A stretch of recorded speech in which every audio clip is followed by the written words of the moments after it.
Muy buenos días. Buenos días. Damos comienzo a una nueva audiencia en causa RIT 600 del año 2017.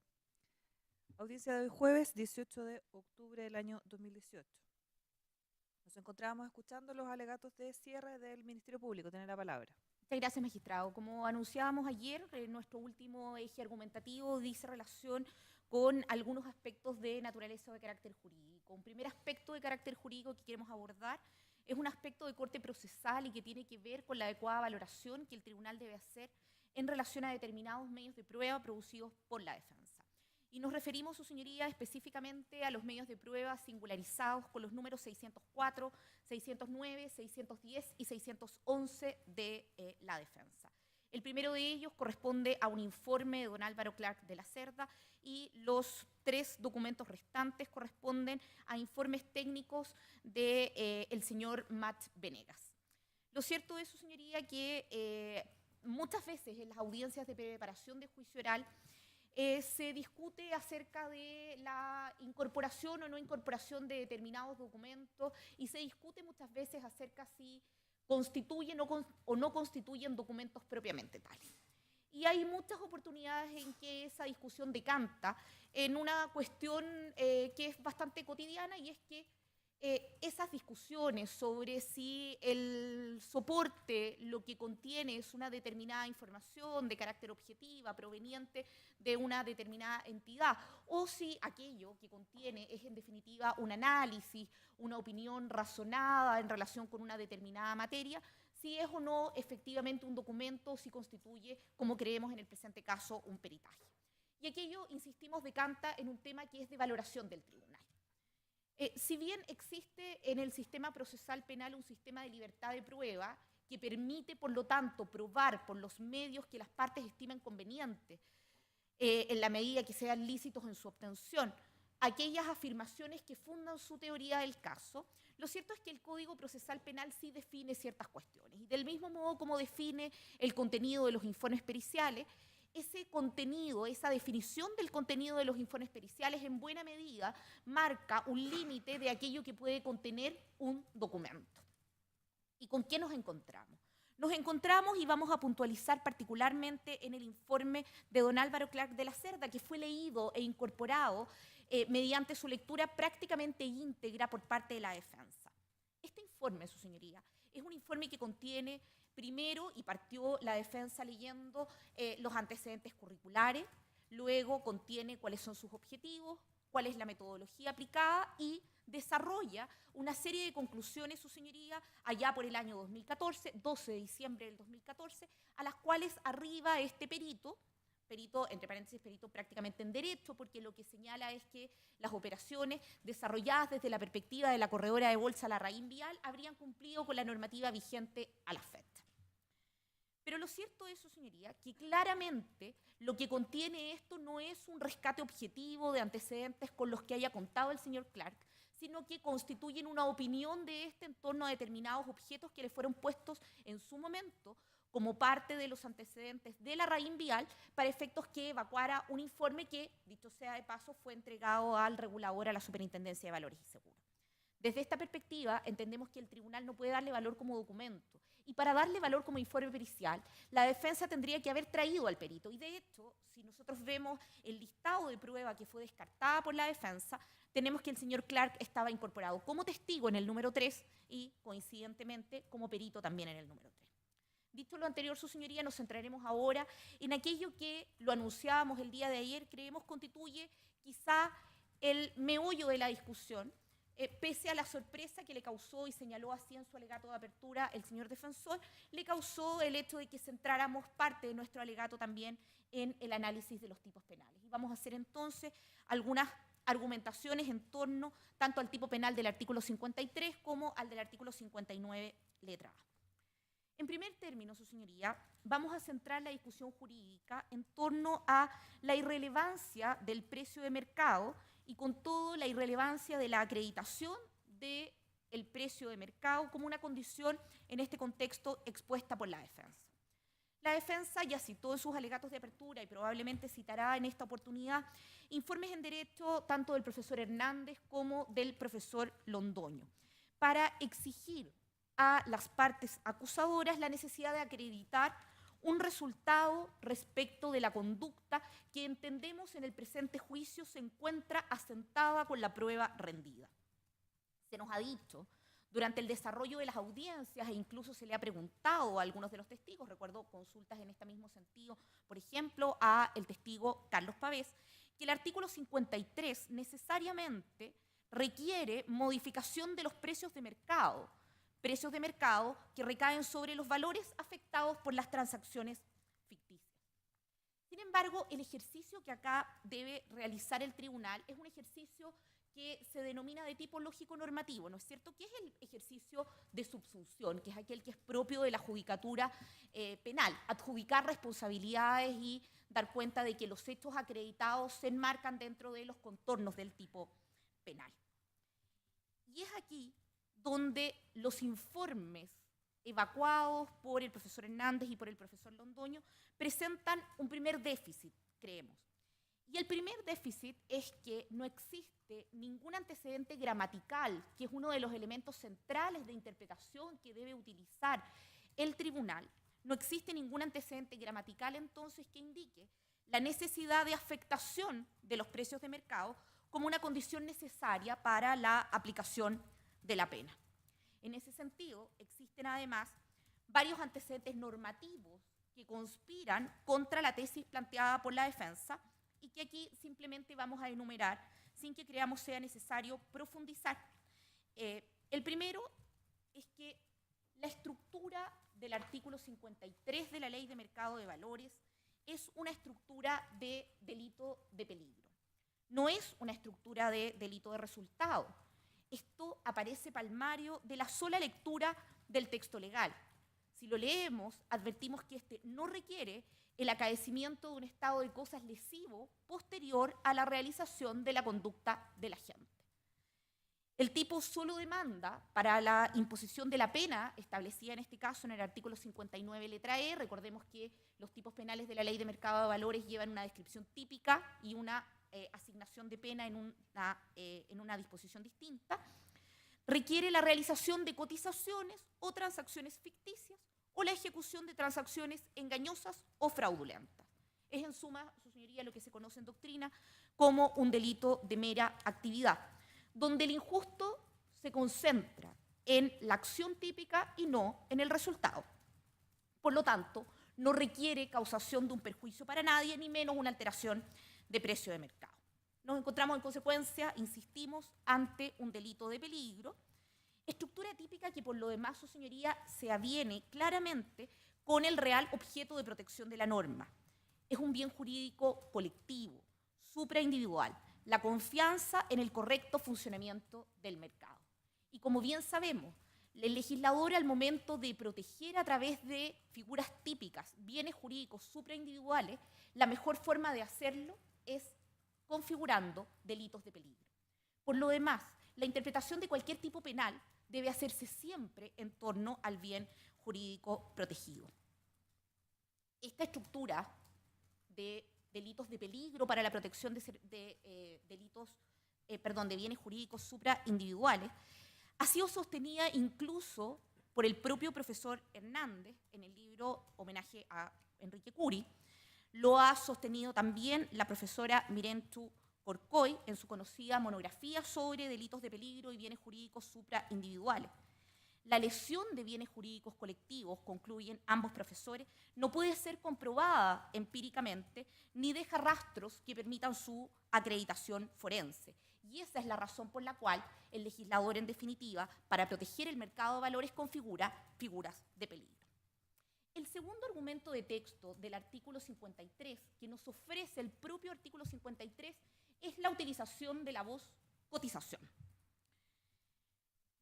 La utilización de la voz cotización en el artículo 53 no brinda ningún apoyo a la tesis de la defensa, ni de que se requiera resultado, ni que necesariamente debe afectarse el precio de mercado.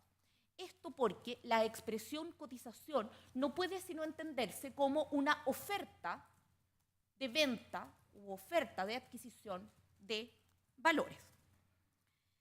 Si bien este punto ha sido discutido con bastante intensidad durante este juicio, y se encuentra como uno de los argumentos de la tesis del profesor Fernando Londoño para afirmar su interpretación del artículo 53 de la Ley de Mercado de Valores. Parece haber un error en la adecuada conceptualización de la expresión cotización.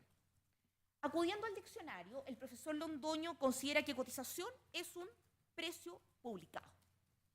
Sin embargo, la expresión cotización es una palabra técnica y conforme a lo dispuesto en el artículo 21 del Código Civil, la comprensión técnica debe primar por sobre el concepto general al momento de una interpretación de la ley.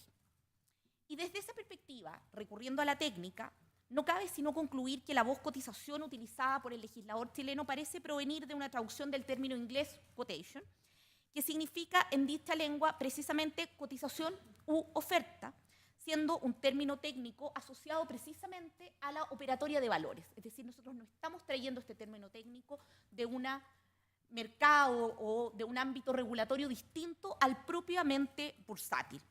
Se trata entonces de ofertas de venta u ofertas de compra, no de precios de transacciones publicados por una bolsa que tienen una denominación distinta. Los profesores de Derecho norteamericano Luis Loss y Joel Seligman constatan que las cotizaciones se colocan en un instrumento que se denomina Consolidated Quotation System, esto es, sistema consolidado de cotizaciones, a través del cual se va exhibiendo en tiempo real la colocación de ofertas de compra y venta sobre un determinado activo, con indicación del volumen y precio, permaneciendo en el sistema hasta que se calcen con otra oferta. Esto es parecido a nuestro pregón electrónico, del cual nos dieron cuenta los testigos tanto de la Bolsa de Comercio como de la Bolsa Electrónica. Quien manipula cotizaciones, lo que hace entonces es manipular colocaciones de oferta y colocaciones de oferta de compra o colocaciones de oferta de venta y no precios de mercado. Esta idea se encuentra además presente en nuestro propio derecho y ha sido la propia Superintendencia de Valores y Seguros, hoy Comisión para el Mercado Financiero, la que en uso de sus facultades interpretativas ha señalado cuál es el concepto técnico de la voz cotización.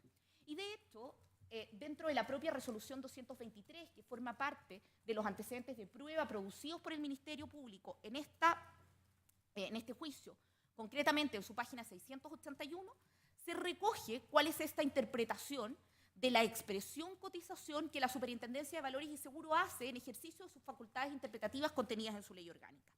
Y dice, la palabra cotizaciones alude a una acción y efecto que pueda ser llevado a cabo o producido por cualquier persona en el mercado de valores.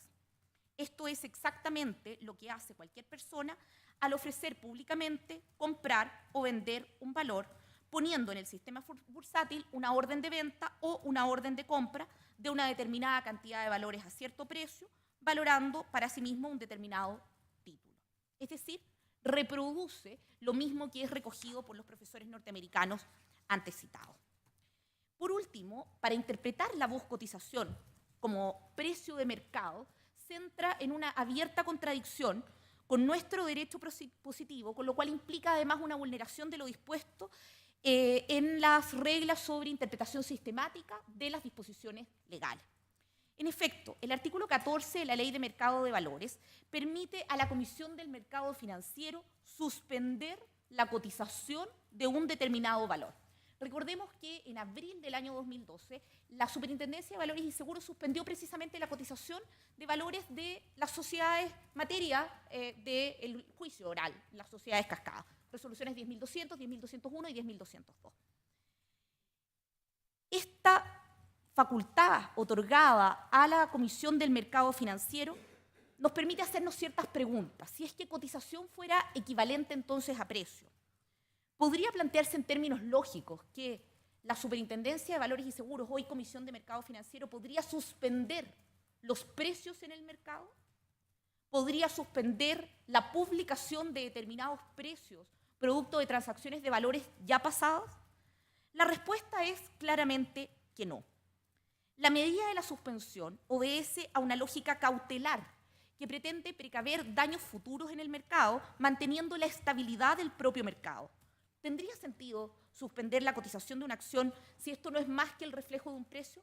Por lo demás, en la práctica, lo que acontece es que suspendida la cotización de una acción que pueden desarrollar también las propias bolsas en ejercicio de sus funciones de autorregulación, nos explicaban los propios ejecutivos de las bolsas que en algunos casos, cuando les llama la atención, suspenden la cotización, lo que se suspende es la posibilidad de ofrecer en venta o en compra un título determinado y bajo ninguna perspectiva se suspende un precio. Todo lo anterior demuestra que no existe sustento gramatical, de texto, de interpretación auténtica ni de interpretación sistémica de la ley que permita sostener lo planteado por las defensas en términos de que el artículo 53 requiera por una parte un resultado y segundo que el resultado se ratifique en lo que dice relación con los precios. A mayor abundamiento, a diferencia de lo que acontece con otros tipos legales, solo como ejemplo, el artículo 285 del Código Penal, el artículo 52 de la propia Ley de Mercado de Valores, el legislador no se refiere a precios en el artículo 53. En ese sentido, el texto de la norma también es un argumento relevante.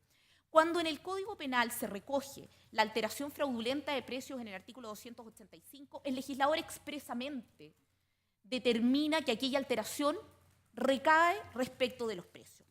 Cuando en el artículo 52 de la Ley de Mercado de Valores se quiere sancionar aquella manipulación que redunda en modificaciones artificiales del precio de los valores transados, se establece expresamente. Un déficit de la tesis del profesor Londoño es que precisamente no explica cómo, de ser necesario el impacto en precio del artículo 53, sea necesaria conservar la existencia del artículo 52 o este delito debería verse cubierto por el artículo 53 o directamente derogado por el desuso. Cada vez que el legislador ha considerado necesario que se determine un determinado impacto en el precio, sin ningún tapujo, directamente lo ha dejado establecido en la norma. No existe ninguna razón para que en este caso aquel elemento quede abierto exclusivamente a la versión interpretativa de las partes.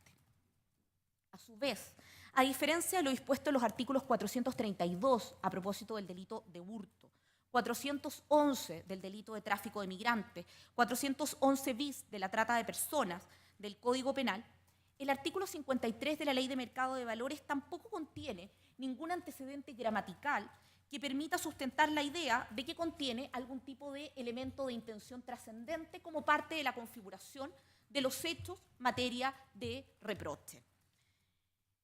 El profesor Londoño parece sostener en su tesis que existiría un elemento de intención trascendente en el artículo 53 de la Ley de Mercado de Valores, modificar los precios del mercado.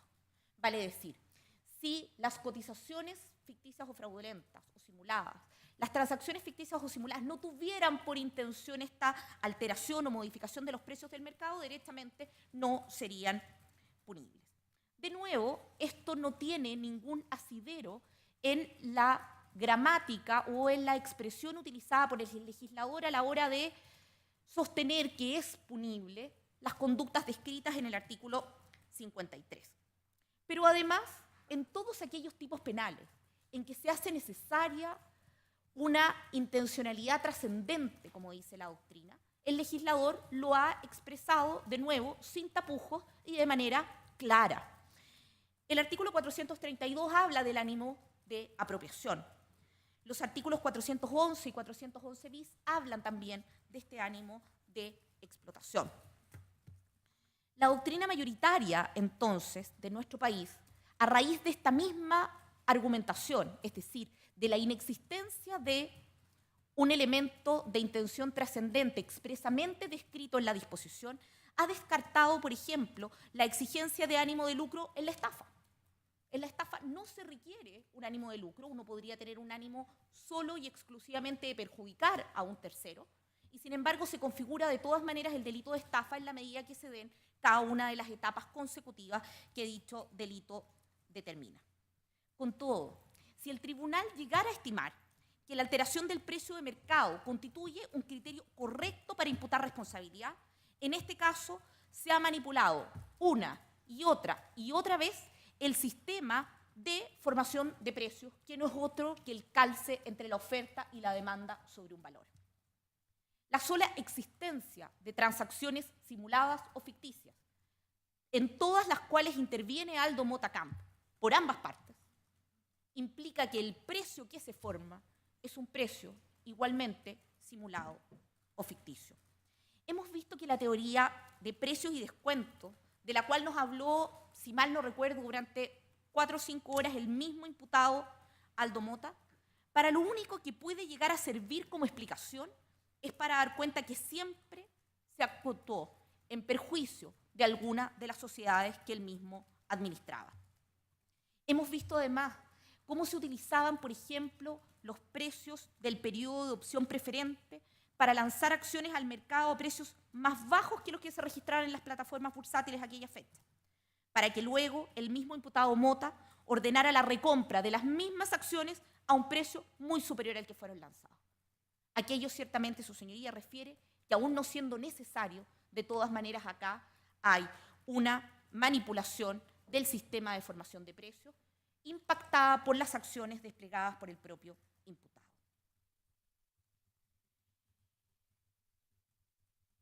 El delito del artículo 53 de la Ley de Mercado de Valores constituye una cláusula general antifraude, una cláusula general anti-abuso de mercado, que es necesario en toda economía donde los dineros destinados a financiar la vida de todos los ciudadanos chilenos después de su retiro laboral dependen en buena medida del rendimiento del mercado de valores.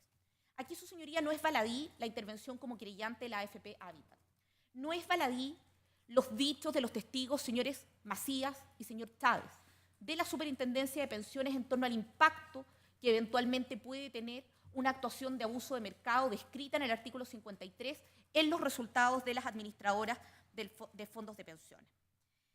Del texto y precedentes jurisprudenciales de casos como el caso Corfo-Inberlin, se desprende que lo que ha tratado de hacer el legislador siempre es evitar que el sistema financiero, el sistema de financiamiento de las empresas que denominamos mercado de valores, sea utilizado de manera corrupta.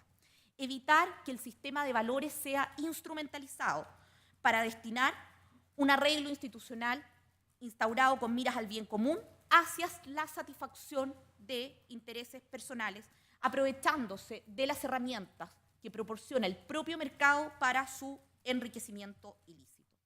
En este sentido, el profesor Ronnie Jara, en su estudio comparado del mercado chileno de valores con el mercado de valores norteamericano, ha dado cuenta de la relación que podría trazarse entre la regla 10b-5 y su símil criolla, señalando que la disposición antifraudes con aplicación más amplia en materia de valores en el derecho norteamericano, puesto que abarca cualquier tipo de valor y operación privada o pública, es la regla 10b-5 de la SEC, dictada al amparo de la sección 10b y del acta número 34, la que da autoridad para definir conductas que ocurran en relación con la compra o venta de cualquier valor que deberían ser prohibidas por manipulativas o engañosas.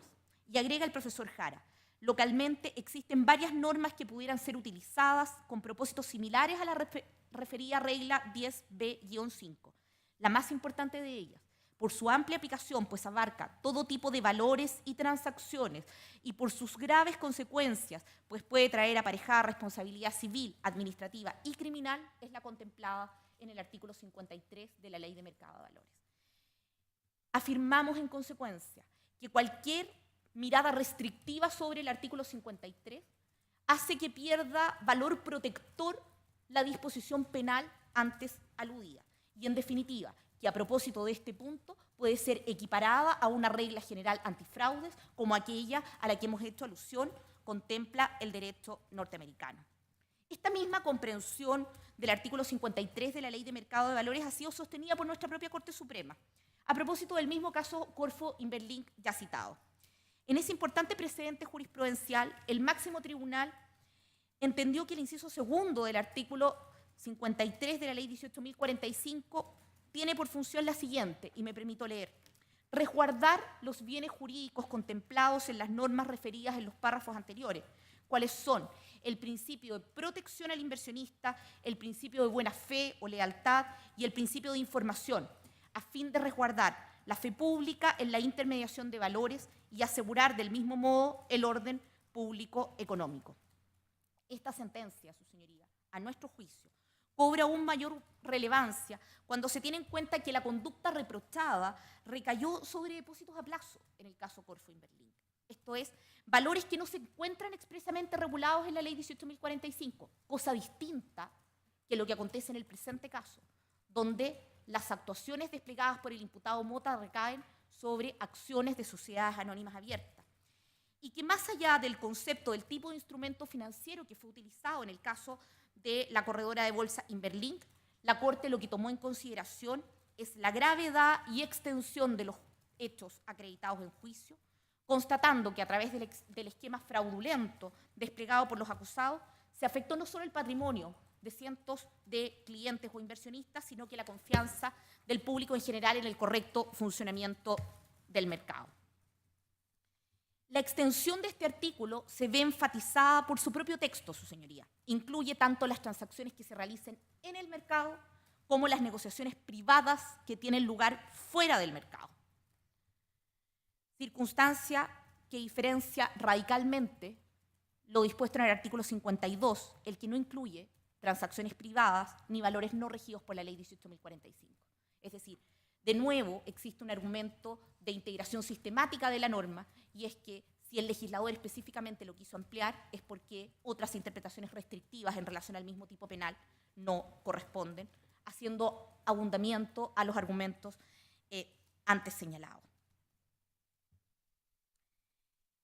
Su señoría, queremos mencionar también lo innecesario de la afectación de precio de mercado en el delito de entrega de información falsa al mercado.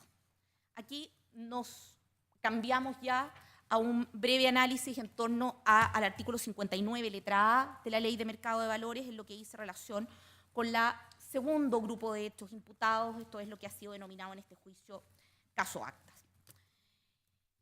Aun cuando no haya sido incluido como un hecho debatido en el juicio por parte de la defensa, al menos en la fase probatoria, este segundo elemento guarda relación con la supuesta necesidad de afectación del precio de mercado por parte del artículo 59, letra A, sostenida en un informe en Derecho que recientemente fue publicado en una revista de Derecho y que corresponde al profesor Héctor Hernández.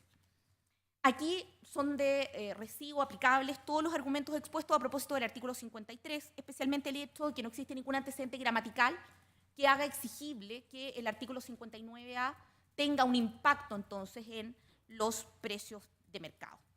Pero más importante aún que aquello, resulta necesario afirmar que en el mercado de capitales es un mercado regulado, que para entrar y participar en este mercado, emisores e intermediarios deben cumplir con una serie de requisitos: certificarse, inscribirse en la Comisión de Mercado Financiero, cumplir estrictamente con determinados requisitos de carácter financiero, tienen que tener encaje, solvencia, liquidez, informar veraz y oportunamente al mercado y al regulador. Esa es una de los requisitos y obligaciones centrales de aquellas personas que toman parte y participan del mercado. Se trata, en consecuencia, el artículo 59A, de nuevo en esta lógica de interpretación sistemática, de un delito de infracción de deber, que se configura, en opinión del Ministerio Público, con la mera entrega de información falsa, que puede ser relevante para el mercado, para la transparencia del mercado, para los inversionistas, o puede ser relevante, como en este caso, para el ejercicio de las funciones que cumple la agencia reguladora. Porque en un mercado de carácter regulado, la función del regulador resulta ser una función preeminente. Y en este caso, el imputado Aldo Mota infringió el deber de veracidad que, como ejecutivo principal de una emisora de valores de oferta pública, debe tener con el agente regulador, más aún cuando este requerimiento de información y esta información se entrega en el marco de un procedimiento de fiscalización. Al infringir este deber de veracidad y entregar actas modificadas del 29 de marzo, del 20 de abril del año 2011, ha cometido un delito contemplado en el artículo 59A sin que se requieran más exigencias que aquellas específicamente establecidas por el legislador. Un tercer elemento que también en materia de interpretación legal se ha cuestionado dice relación con el carácter ficticio de las transacciones ejecutadas por el señor Mota y queremos ver acá algunas cuestiones semánticas y cuestiones sustantivas. Y principalmente lo ya referido a la ausencia de racionalidad económica desde la perspectiva ahora del interés social y, por lo tanto, del bien jurídico. Para efectos de hacer el ejercicio de subsunción, sus señorías deben tener siempre en cuenta el enunciado normativo de la norma de prohibición. Esto es relevante a la hora de analizar una de las tesis que ha sido sostenida con más fuerza por la defensa, la idea de que las transacciones, al ser pasadas por bolsa, no pueden ser calificadas de ficticias. Sin embargo, al apreciar con detenimiento qué es lo que el legislador sanciona en la Ley de Mercado de Valores, podemos apreciar que esta línea de argumentación planteada por la defensa no solamente tiene el defecto de ser extremadamente formalista, como lo dijo el testigo Carlos Pavés, sino que su principal déficit es devenir en una argumentación meramente retórica. En efecto, el análisis gramatical de la parte relevante del tipo penal del artículo 53 de la Ley de Mercado de Valores se sigue lo siguiente. La palabra transacción, en la estructura de un enunciado lingüístico normativo que configura el artículo 53 del Mercado de Valores, constituye, por así decirlo, el sujeto de la oración. Transacción. Transacción, el acuerdo o convenio que tiene por objeto la transferencia de propiedad, de valores o títulos representativos de capital. En lo que el legislador estima vedado para los agentes del mercado, es contrario a la presente ley realizar transacciones. Transar valores en el mercado constituye solo una conducta, en principio, neutral.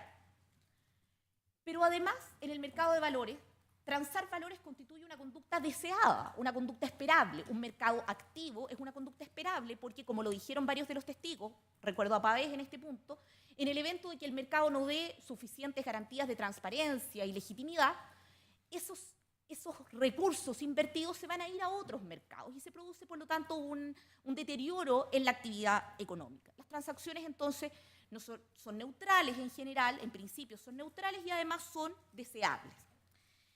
La transacción de que se trata, entonces, debe tener una determinada característica que la dote de antijuricidad suficiente para justificar su prohibición en el artículo 53. No cualquier transacción va a ser una transacción prohibida.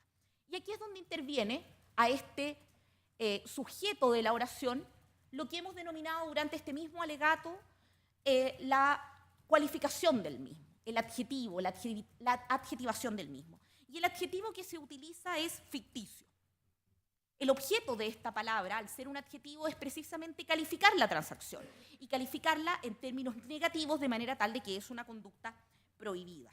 Se encuentran proscritas en nuestro mercado y eso es lo que se traduce de la adecuada lectura del artículo 53, las convenciones o contratos que, recayendo sobre valores, posean carácter fingido, imaginario o falso, de acuerdo a la primera acepción de la palabra ficticio en la Real Academia Española de la Lengua. La conjunción, entonces, transacción ficticia, sujeto y adjetivo, demanda algo más para que ella tenga sentido.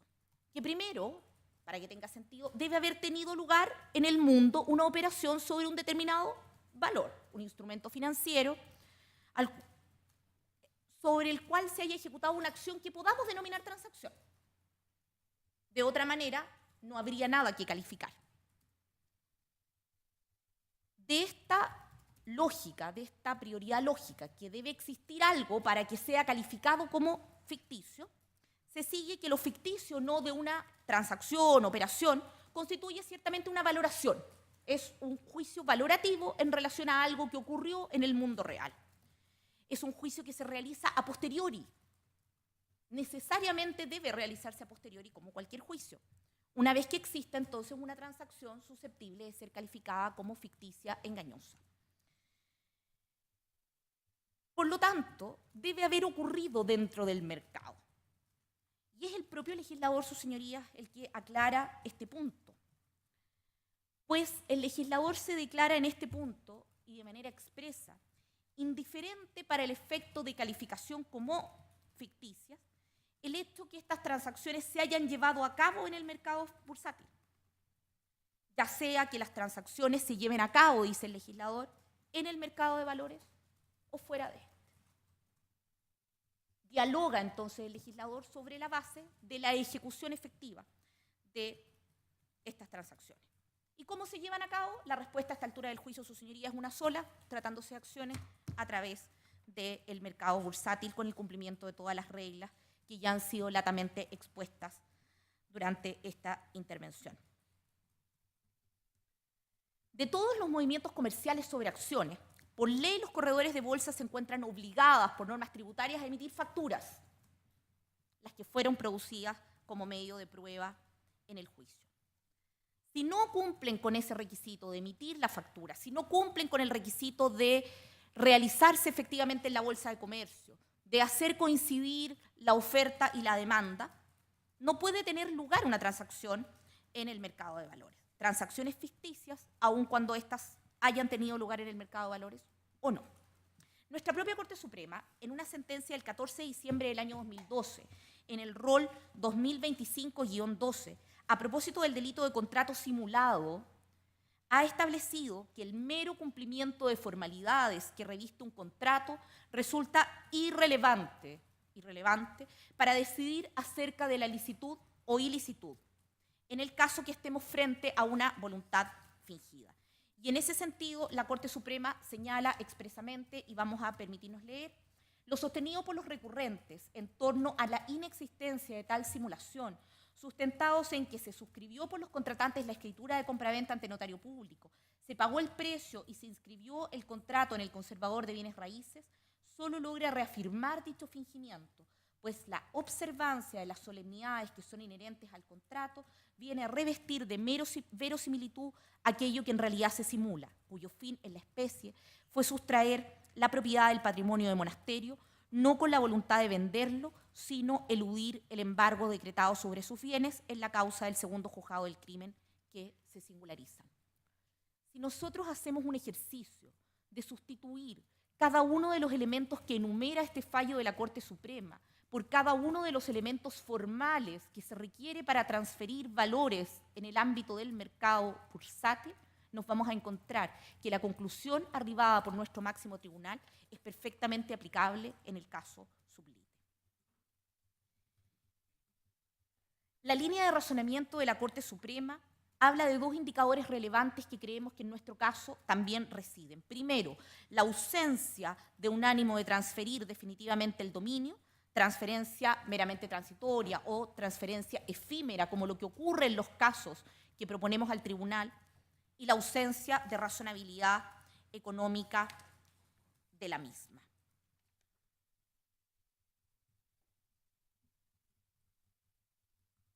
Recordando la nutrida prueba producida en este juicio, y solo a efectos de reforzar esta idea, por ejemplo, respecto de lo que hemos denominado caso 4, operación pre-Linsor, caso 5, operación Linsor, ¿es razonable afirmar que dichas transacciones tuvieron por objeto transferir el dominio de las acciones de que se trataba? En el caso 4, la misma persona, Aldo Motacamp, la única persona con poderes suficientes para actuar, vende por un lado y compra por el otro. Vende por un lado y compra por el otro. Y lo repetimos, su señoría, no por hacer un efecto eco, sino porque efectivamente fueron 4 las transacciones. Todo parece indicar que la respuesta a la pregunta formulada es negativa.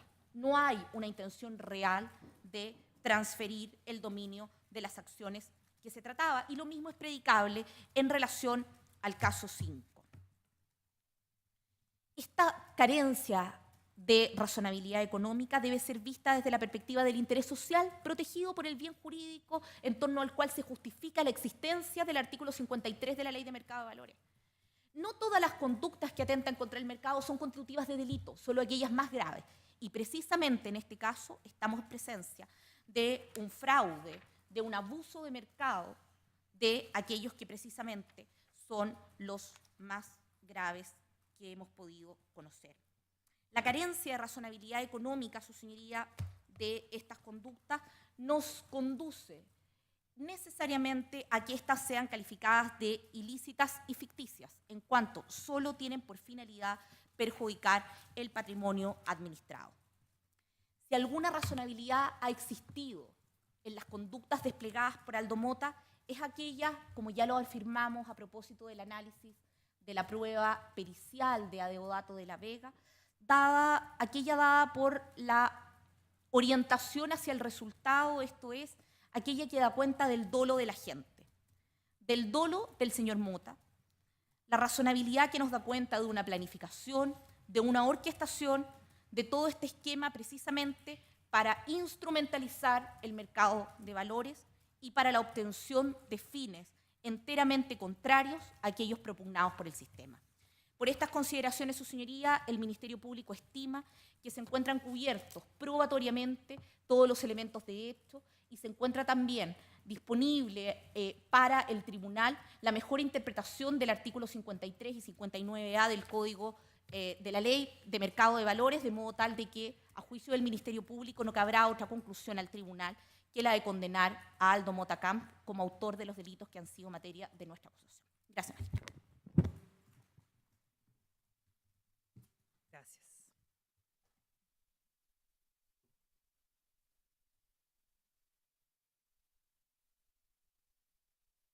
Vamos a hacer un pequeño receso, 5 minutos. Si alguien necesita salir de la sala, puede hacerlo.